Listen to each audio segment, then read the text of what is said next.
온전한 감사, 이런 제목으로 말씀을 증거하겠습니다.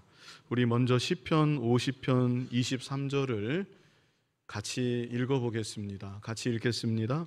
감사로 제사를 드리는 자가 나를 영화롭게 하나니 그의 행위를 옳게 하는 자에게 내가 하나님의 구원을 보이리라. 아멘. 상반절 보시면 감사로 제사를 드리는 자가 나를 영화롭게 한다. 하나님께서 친히 이렇게 말씀해 주셨습니다. 우리가 하나님을 예배하는 것은 하나님을 영화롭게 하기 위해서, 하나님께 영광 돌리기 위해서 예배를 하는 것입니다. 그런데 감사로 제사를 드리는 자가 나를 영화롭게 한다. 그렇다면 반대로 만약 감사가 예배 안에 빠져 있다고 하면 그 예배는 하나님을 영화롭게 하는, 하나님께 영광 돌리는 예배가 아니라는 것입니다. 그러므로 하나님을 예배하는 우리들 마음속에는 하나님을 향한 감사가 반드시 있어야만 되는 것입니다.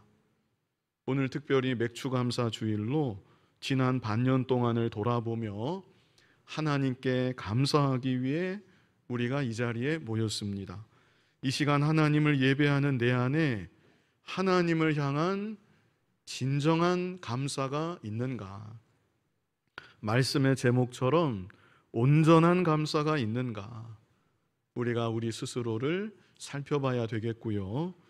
온전한 감사로 하나님께 영광 돌리는 우리들 모두가 되었으면 좋겠습니다. 먼저 본문 26절로 28절, 본문 26절로 28절을 우리 뜻을 생각해 보면서 같이 읽겠습니다. 여호와께서 모세에게 말씀하여 이르시되 수소나 양이나 염소가 나거든 이레 동안 그것의 어미와 같이 있게 하라. 여덟째 날 이후로는 여호와께 화제로 예물을 드리면 기쁘게 받으심이 되리라. 암소나 암양을 막론하고 어미와 새끼를 같은 날에 잡지 말지니라. 자, 이것은요 감사 예물에 대한 규정입니다. 하나님께서 친히 이런 규정을 말씀해 주신 것이죠. 27절을 다시 보시면 수소나 양이나 염소가 나거든 이레 동안 그것의 어미와 같이 있게 하라. 여덟째 날 이후로는 여호와께 화제로 예물을 드리면 기쁘게 받으심이 되리라.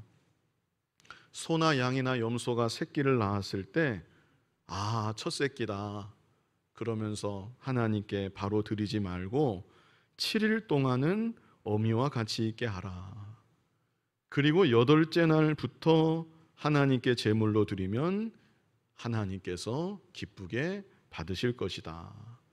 자, 여기에는 몇 가지 의미가 있습니다. 먼저는 인도적인 차원에서 아무리 짐승이라 할지라도 새끼를 낳자마자 그것을 어미 품에서 떼서 하나님께 바친다고 제물로 바치면 그것은 무정한 것이고 하나님께서도 결코 그런 제물을 기뻐하지 아니하신다.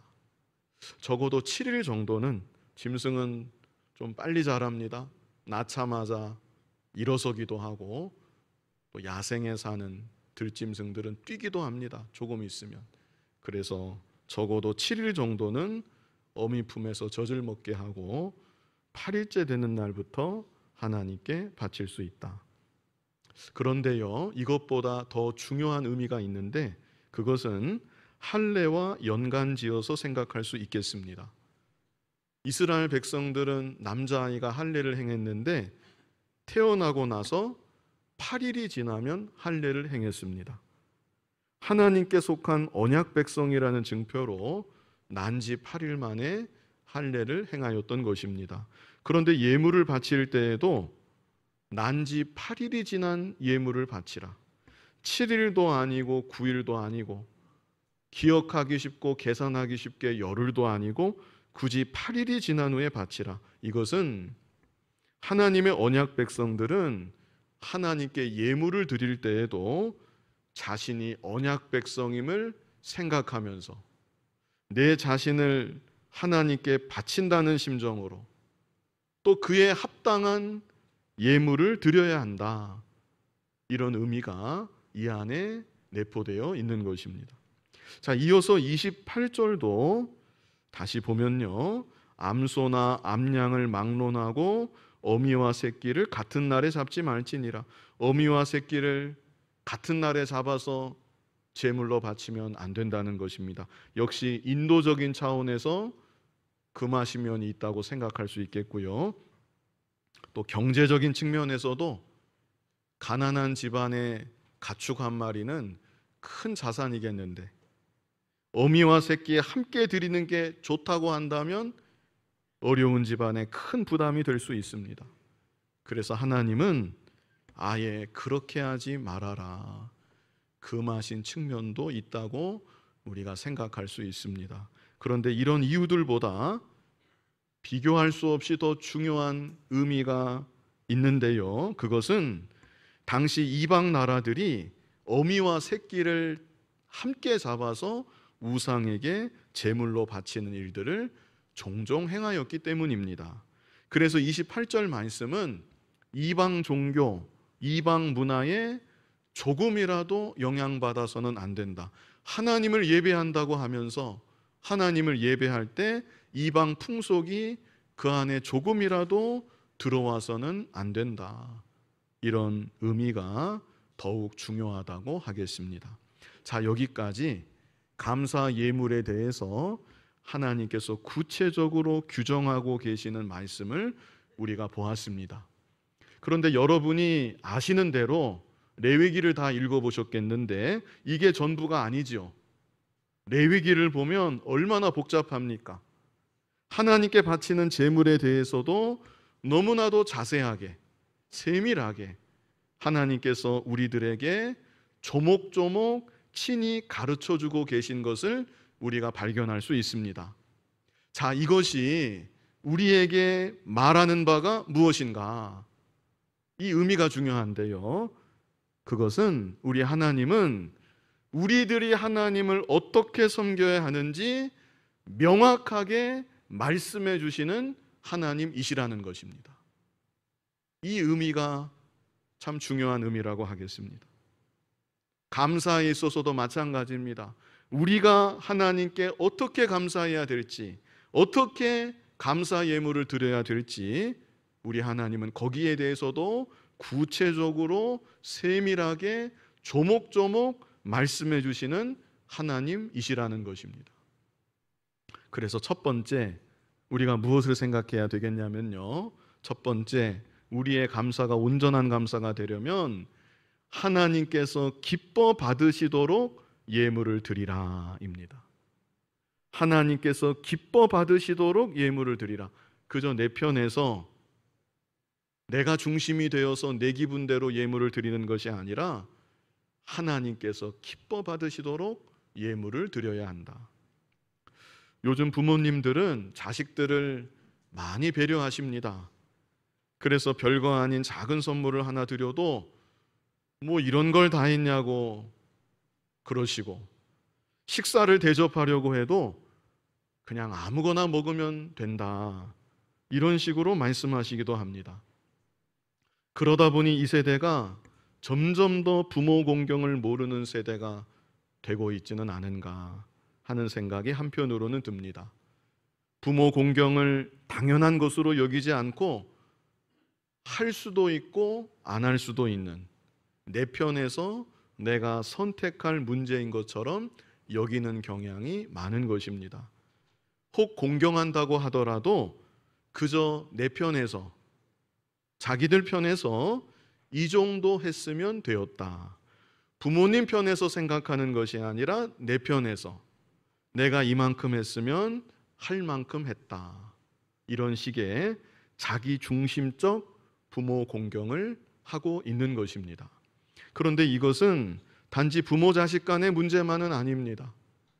하나님의 언약 백성들이 하나님을 믿고 섬기는 면에 있어서도 이런 사회 분위기, 세상 풍조에 영향을 받아서 자기 중심적 신앙이 이 세대 가운데는 너무나도 강하다는 것입니다. 지존하신 하나님께, 이제도 살아계신 인격적인 하나님께 온전한 감사로 영광을 돌려야 되겠는데, 그저 내 편에서 이 정도면 되었다.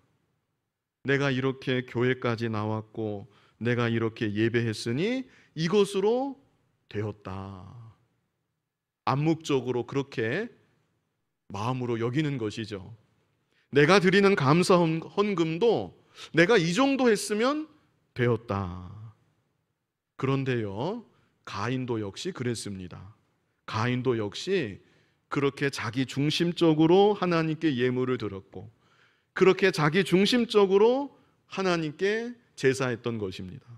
그러나 하나님께서는 그런 가인과 그런 가인의 제물을 받아주지 않으셨죠.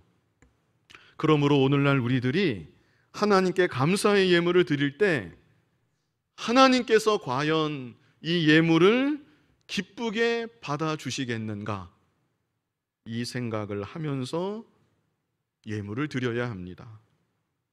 우리 하나님은 살아계신 하나님이시고 인격적인 하나님이신데, 내가 하는 감사를, 내가 하는 감사의 고백을 지금 하나님께서 정말로 기쁘게 받아주고 계신 건가? 우리가 하나님을 좀 생각해야 되고요. 그리고 하나님께서 기뻐 받으시도록 감사하고, 하나님께서 기뻐 받으시도록 감사의 예물을 드려야만 되는 것입니다. 우리 하나님은 천지에 충만하신 하나님이시고 모든 것의 주인이 되신 하나님이십니다. 그런 하나님께서 돈이 없으셔서 너 돈 얼마 나에게 가지고 와라, 그래서 연세 드신 부모에게 용돈 얼마 드리듯이 하나님께 헌금하는 것, 하나님은 그것을 원하시는 것이 아닙니다. 정말로 감사의 마음을 담아서 나의 모든 것이 되시는 하나님, 내 생명까지 주관하시는 하나님, 지극히 높으시고 거룩하신 하나님, 그 하나님 앞에 저의 이 적은 정성, 적은 예물을 받아 주시옵소서. 마음과 뜻과 정성을 다해 하나님께 예물을 드릴 때 하나님께서 그 예물과 그 사람을 기쁘게 받아 주시는 것입니다. 우리의 예배도 마찬가지입니다. 내 편에서 내가 좋은 대로, 내 마음이 가는 대로, 감정이 흘러가는 대로 하나님을 예배하고, 예배를 잘 드렸다. 그런데 그 예배가 하나님께서 기뻐 받으시는 예배였는지, 그것은 또 다른 문제입니다. 그럴 수도 있고 아닐 수도 있다는 것입니다.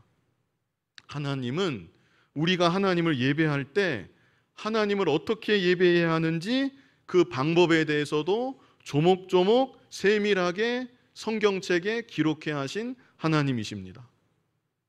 이것을 가리켜서 제가 주보에 적었는데요, 중간 부분에 있습니다. 밑줄까지 그어져 있는데요, 이것을 가리켜서 예배의 규정적 원리라고 합니다. 예배의 규정적 원리, 아주 중요한 용어입니다. 내 마음대로, 내 기분대로 그렇게 하나님을 예배하면 그것으로 다 되는 것이 아니라 하나님께서 예배에 대하여 규정하신 방법이 있다. 그 방법대로 하나님을 예배해야 된다. 이것이 예배의 규정적 원리이고, 생소하게 들리시는지는 모르겠지만 종교 개혁자들의 중요한 핵심적인 정신이었습니다. 그래서 이 시간 제가 강조하고 싶은 것은 예배의 규정적 원리에 대해서 자세히 말씀드릴 수는 없겠고요. 강조하고 싶은 것은 이것입니다. 우리가 하나님께 감사할 때 내 입장이 아니라 그냥 내 편에서 나 감사했다, 그게 아니라 감사를 받으시는 하나님 입장에서 하나님께서 이 감사를 받으시겠는가, 하나님께서 기쁘게 받으시는 감사를 하나님께 드려야만 된다는 것. 우리가 드리는 예배도 우리에게 초점이 맞추어지는 것이 아니라 예배를 받으시는 하나님께 초점이 맞추어져야 된다는 것입니다. 우리는 그런 중심을 가지고 적어도 그런 중심을 가지고 우리 하나님을 섬겨 나아가야 되는 것입니다. 우리 하나님은 우리 눈에 보이지 않습니다. 그래서 우리의 감사 속에, 우리의 예배 속에 하나님이 주인 되시지 못하는 일이 얼마든지 발생할 수 있습니다. 형식적인 감사, 형식적인 예배로 끝날 수도 있다는 것입니다. 항상 하나님을 의식하면서 이 자리에 함께 하시는 하나님, 그 하나님께서 기뻐 받으시는 예배, 하나님께서 기뻐 받으시는 감사로 하나님께 영광 돌리는 우리들 모두가 되어야 하겠습니다. 다음으로 두 번째는 형제와 화목하라입니다. 형제와 화목하라. 자, 본문 29절 우리 같이 읽어보겠습니다. 너희가 여호와께 감사 제물을 드리려거든 너희가 기쁘게 받으심이 되도록 드릴지며. 자, 이것은요, 우리 지금까지 본 26절로 28절을 요약하는 구절이기도 하고 이제 이어져 나오는 30절과도 연결되는 그런 구절이기도 합니다. 하나님께 감사의 제물을 드릴 때 하나님께서 기쁘게 받아주시는 제물, 그래서 하나님께서 기쁘게 받아주시는 우리 자신이 되도록 감사의 제물을 드리라는 것입니다. 이어지는 30절 우리 같이 읽어보겠습니다.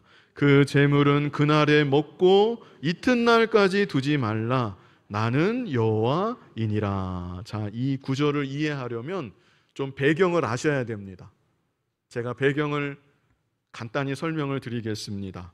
이 감사 제사에 대한 것인데, 감사 제사는 넓게 말하면 화목 제사에 포함되는 제사였습니다. 화목 제사에 포함되는 제사였다. 구약의 제사가, 제가 주보에도 적었습니다. 제사의 목적에 따라 5가지가 있었습니다. 주보를 한번 보세요. 그 5가지 제사, 구약의 5대 제사라고 저희가 적었죠. 5가지 제사가 무엇입니까? 번제, 소제, 화목제, 속죄제, 속건제, 이렇게 5가지 제사가 있었는데, 감사 제사는 이 5가지 제사들 중에 어느 제사에 속한다고요? 예, 화목제에 속합니다. 화목제. 자, 그런데 이 화목 제사에는 다른 4 제사들과는 확연하게 구별되는 중요한 특징이 하나 있었습니다.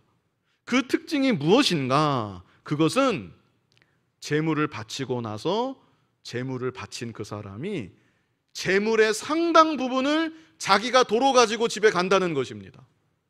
이게 화목제사가 갖고 있는 굉장히 중요한 특징입니다. 원래 제사를 드리면 불에 살라서 하나님께 바쳐지고 일부는 제사장에게 돌아갑니다.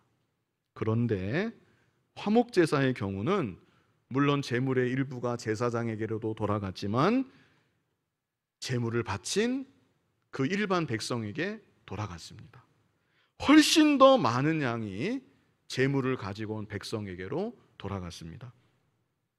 가령 제가 하나님께 감사할 일이 있어서 감사의 제물을 가지고 제사장에게로 갑니다. 그러면 그 제물이 살라져서 하나님께 바쳐지고 일부는 제사장에게 돌아가는데 훨씬 더 많은 양은 내가 가져간 제물을 도로 가지고 집으로 돌아가는 것입니다. 그래서 30절의 말씀이 있는 것입니다. 자, 이런 배경을 생각하시면서 30절을 보시면 그 제물은 집에 도로 가지고 갔지요. 그 제물은 어떻게 하래요? 그날에 먹고 이튿날까지 두지 말라. 나는 여호와이니라. 제물을 가지고 집으로 돌아와서 그날에 다 먹어야 한다. 다음 날까지 남겨두어서는 안 된다는 것입니다. 그러면 이 양이 한 어느 정도 되었을까? 제가 좀 더 설명드리면 하나님께 살라서 바쳐지는 부분은 사람이 그렇게 먹을 수 있는 부분은 아니었습니다. 사실 물론 먹을 수도 있는데 기름, 그 짐승에 있는 기름은 다 하나님께 살라서 향기로운 향기가 되어서 하나님께 바쳐지고, 또 내장들, 내장의 일부 살라서 하나님께 바쳐집니다. 육고기는 다 남는 거예요. 기름과 내장들은 하나님께 살라서서 바쳐지고 제사장이 무엇을 가지고 가는가? 가슴살 가져갑니다. 가슴살 가져가고 오른편 뒷다리 그것만 가져갑니다. 남은 육고기 전부는, 육고기라는 표현이 좀 그런데, 바친 제물, 그 제물의 남은 모든 분량은 이제 제물 바친 그 사람이 집으로 가지고 돌아가는 것입니다. 그런데 그 많은 양의 고기를 집에 가지고 가서 그날 하루에 다 먹어라. 무슨 수로 다 먹습니까? 그거를 가령 소를 잡았다고 합시다. 제가 1부 예배 때는 몰랐는데 제가 찾아봤습니다. 2부 예배 전에 큰 소를 한 마리 잡으면 고기가 250근 정도가 나온다고 합니다. 그러면 가슴살 빼고 우편 뒷다리 빼면 몇 근을 가져가게 되는 것입니까? 소를 바친 사람 적어도 100근 이상은 가져가겠죠. 그런데 그 많은 양의 고기를 무슨 수로 하루 만에 다 먹을 수가 있겠습니까? 그래서 이것은요, 이웃들과 나눠 먹으라는 뜻입니다. 나눠 먹으면 다 먹을 수가 있습니다. 그날 하루 감사 제사를 드리고 돌아와서 계속 돌리는 것입니다. 최대한 돌리고 또 돌려서 많은 사람들과 그날 하루에 다 나눠 먹어라. 내일까지 남김없이 다 소진해라. 자, 이것은 감사를 나누라는 의미입니다. 자기 혼자만 감사하지 말고 감사 제사를 드린 그 사람은 감사를 주변 사람들과 널리 나눠야 한다. 그리고 더 나아가서 하나님께 감사의 예물을 드린 이후에는 돌아가서는 모든 형제들과 화목하라. 이런 의미가 여기에 담겨져 있는 것입니다.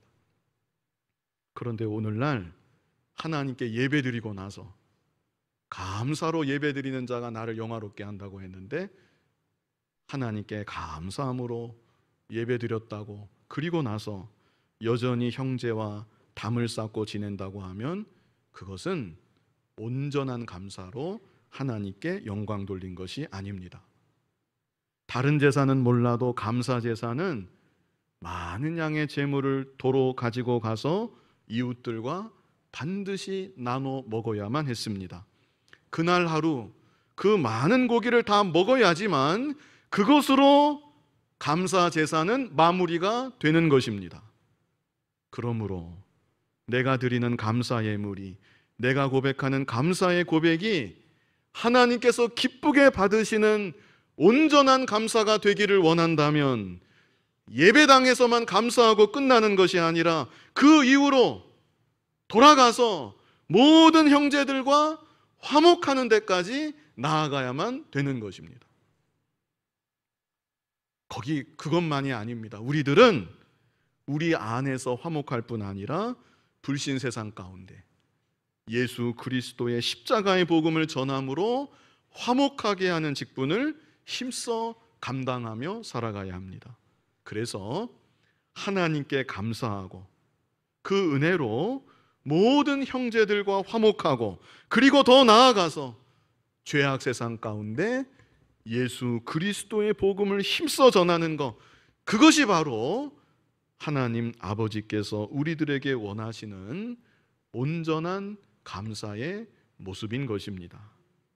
아무쪼록 이 시간 하나님께 감사로 영광을 돌리시고, 이 한 가지죠. 지금 1단계입니다. 이 자리에서 정말 마음을 다해 하나님께 감사로 영광을 돌리시고, 그로 인하여서 하나님 신령한 은혜와 복을 받으시고 돌아가서는 모든 형제들과 화목을 이루시고, 더 나아가서 불신 세상 가운데 예수 그리스도의 십자가의 복음을 전해서 화목하게 하는 직분까지 힘써 감당하는, 이게 다 한 묶음입니다.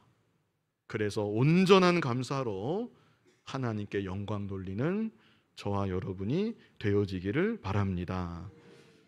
마지막으로 세 번째는, 마지막 한 가지가 더 있는데요, 마지막 세 번째는 순종을 결단하라입니다.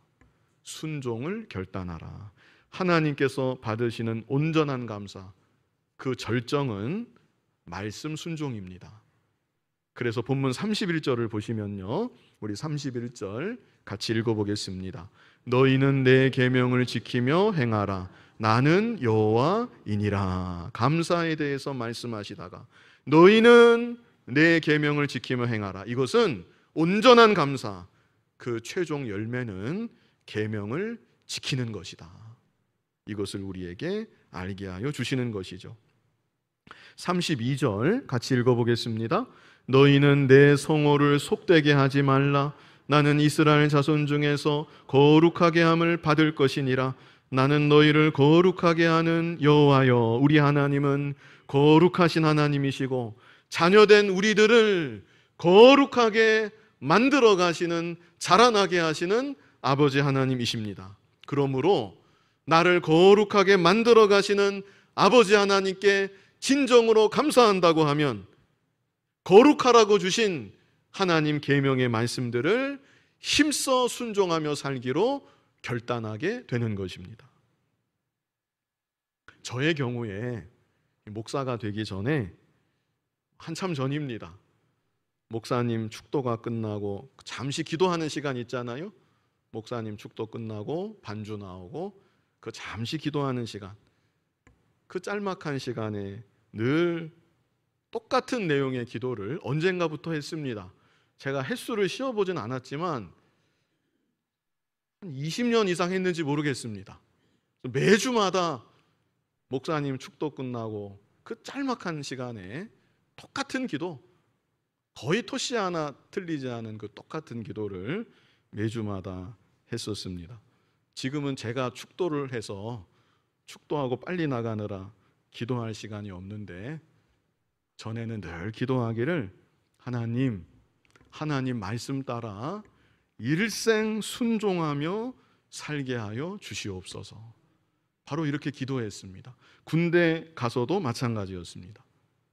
사실 군대에서는 저의 지극히 사적인 경험에서 나온 것인데요, 저의 경우는 그랬습니다. 군대에 있을 때 말씀을 통해서는 그렇게 은혜 받을 기회가 별로 없었던 것 같습니다.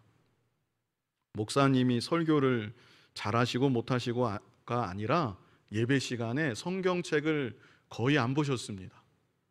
그냥 군대 얘기, 나라 얘기, 그 왜 정훈 시간이라고 하는데 왜 정신교육하는 듯한 그런 말씀들 많이 하시다가 어떻게 그렇게 마무리를 하셨습니다. 그래서 그 시절에 차라리 성경 말씀을 읽어주시기만 해도 좋겠는데 그런 마음이 참 많았던 것 같습니다.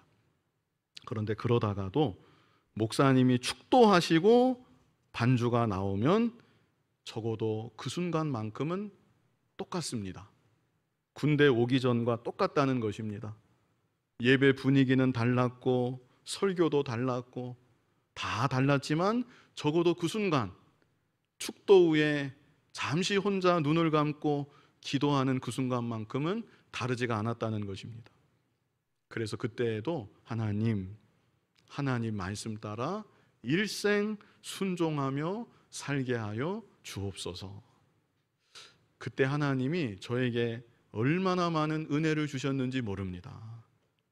1시간 동안 받아야만 되는 은혜를 그 짧은 순간에 다 몰아주시는 것 같은 그런 경험을 제가 여러 번 했었습니다. 그래서 이 시간도 물론 제가 전해드린 하나님의 말씀, 제 선에서는 나름 전한다고 전하였는데 이 하나님 말씀을 통해서도 은혜 받으시기를 간절히 원하지만 그와 더불어서 여러분 스스로가 제가 하나님 말씀 따라 일생 순종하며 살기 원합니다. 말씀 따라 순종하며 살게 하여 주옵소서. 이렇게 다짐하고 결단함으로 하나님께서 주시는 더욱 풍성한 은혜를 이 시간 그리고 예배 때마다 모두가 경험하셨으면 좋겠습니다. 우리 본문 33절 같이 한번 읽어보겠습니다. 너희의 하나님이 되려고 너희를 애굽 땅에서 인도하여 낸 자니 나는 여호와이니라. 우리를 구원하신 하나님이시라는 것입니다. 그래서 그 구원의 은혜에 감사해서 하나님 계명의 말씀 따라 순종하며 살기를 결단해야 한다. 이것을 다시 한번 말씀해 주신 것입니다. 이 시간 온전한 감사, 이런 제목으로 우리 본문 말씀을 보았습니다. 내 편에서 감사가 아니라 하나님 편에서 하나님께서 정말 기쁘게 받으시는 온전한 감사가 되어야 하겠는데, 이를 위해서 본문에 나타나 있는 세 가지를 우리가 같이 보았습니다. 우리 제목을 함께 읽어보면 좋겠습니다. 첫 번째는 무엇이었습니까? 하나님께서 기뻐 받으시도록 예물을 드리라. 좀 하나님을 생각해야 합니다. 형식적인 감사, 형식적인 예배가 아니라 우리 눈에 보이지는 않지만 이제도 살아계신 하나님, 내 곁에 계신 하나님, 그 하나님을 생각하면서 하나님 받아주시옵소서, 기뻐 받으시도록 예배하고 감사하는 우리가 되어야 하겠고요. 두 번째는 무엇이었습니까? 형제와 화목하라. 여기까지가 사실은 감사의 제사까지 포함되어 있는 것입니다. 감사 제사를 드리고 난 후에는 형제와 화목하라. 세 번째는 무엇입니까? 순종을 결단하라. 앞으로 일생 살아가는 동안 하나님 은혜 너무나 감사해서 일생토록 말씀 따라 순종하며 살게 하여 주시옵소서. 그래서 하나님께서 기뻐 받으시는 온전한 감사로 하나님께 영광 돌리며 살아가는 여러분이 다 되시기를 간절히 바랍니다. 거룩하신 아버지 하나님, 내 편에서 내 주관적인 감사 예배가 아니라 하나님께서 기뻐 받으시는 온전한 감사로, 온전한 예배로 영광 돌리는 우리들 모두가 되게 하여 주시옵소서. 예수님 이름으로 기도하옵나이다. 아멘.